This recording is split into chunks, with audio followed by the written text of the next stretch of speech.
Hello, in this video we show you how to replace the coolant and bleed the cooling system on Ford Kuga. The procedure is very similar for all the different engines that this car is equipped with. In the video I show you how to replace the coolant. To drain the coolant you need to go underneath the car and there is a drain plug on the radiator, or if there is no drain plug you need to remove the lower radiator hose.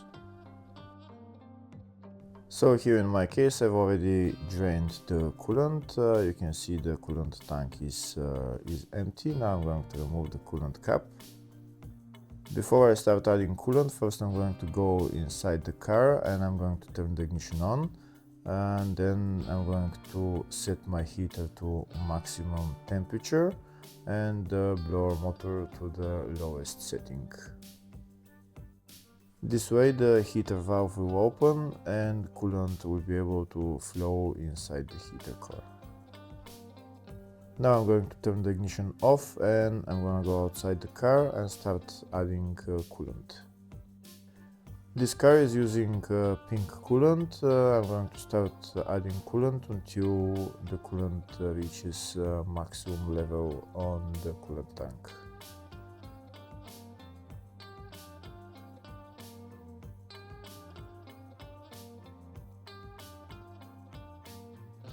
We can see as I'm adding, it's continuing to drop because air is coming out.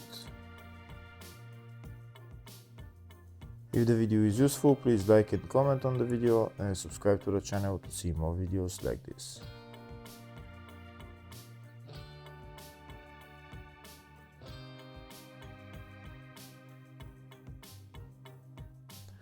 We can see there is still air coming out and the coolant level is continuing to drop.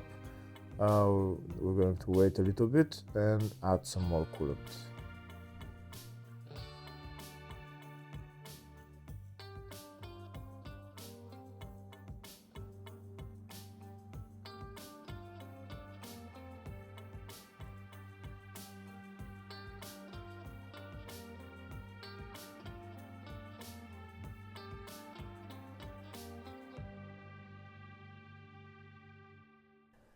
Here we can see there's still air bubbles coming out and the coolant level is still dropping, so we're going to wait a little bit more and add some more coolant afterwards.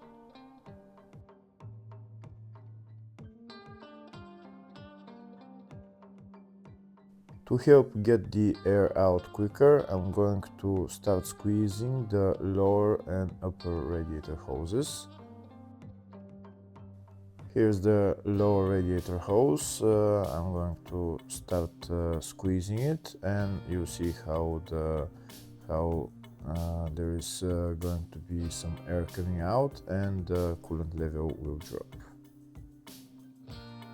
Squeeze it like that for a while and you'll see how the coolant will start dropping.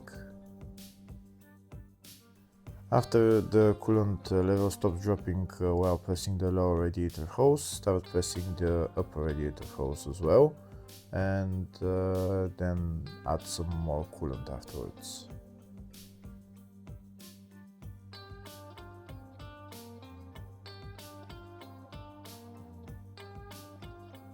Now we're going to add some more coolant, make it to the maximum level.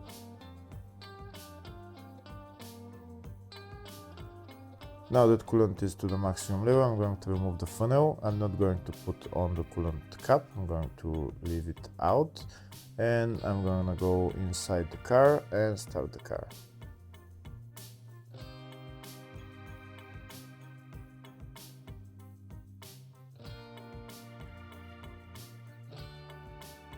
That's the car started. Now I'm going to let it run until it goes to normal operating temperature, around 90 degrees Celsius, and I'm going to leave my heater on maximum temperature and at the lowest setting. I'm going to let the car run and I'm going to go outside the car and check the coolant level.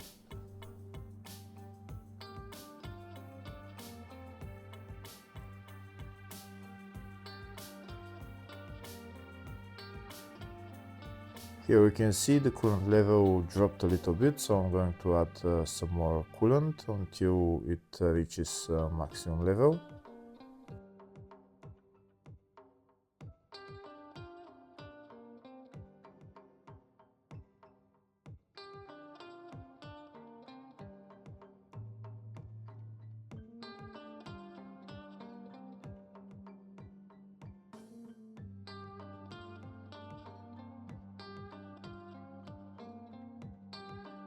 The coolant is at maximum level now, so now I'm going to let the car run until it reaches normal operating temperature. Once the car reaches normal operating temperature, the heating should start blowing hot air. We can see now it's at normal operating temperature. If it's not blowing hot air yet, maybe rev the car for at around 2000 RPM for a couple of minutes until it starts blowing hot air. When the heater starts blowing hot air, that means that the old air pockets are gone and the cooling system has been bled. We continue to press the accelerator pedal, keeping it at around 2500 RPM, and wait for the heater to start blowing hot air.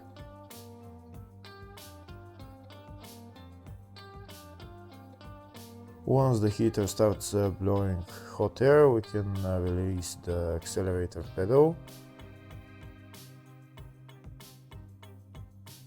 Now we can turn up the heater blower motor, and it should be blowing hot air now. So once the hot air starts coming out, that means no air pockets in the cooling system, and the cooling system has been bled. Now we can turn off the car and go outside the car.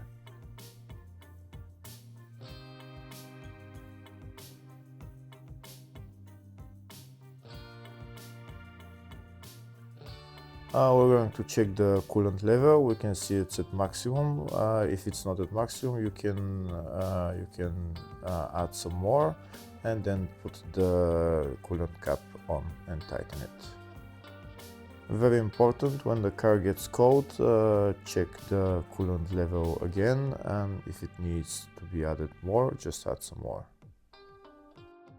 Next, I'll show you the whole procedure in the service manual of the bleeding procedure for this car. Hopefully the video was helpful. Please like and comment on the video and subscribe to the channel. Thank you.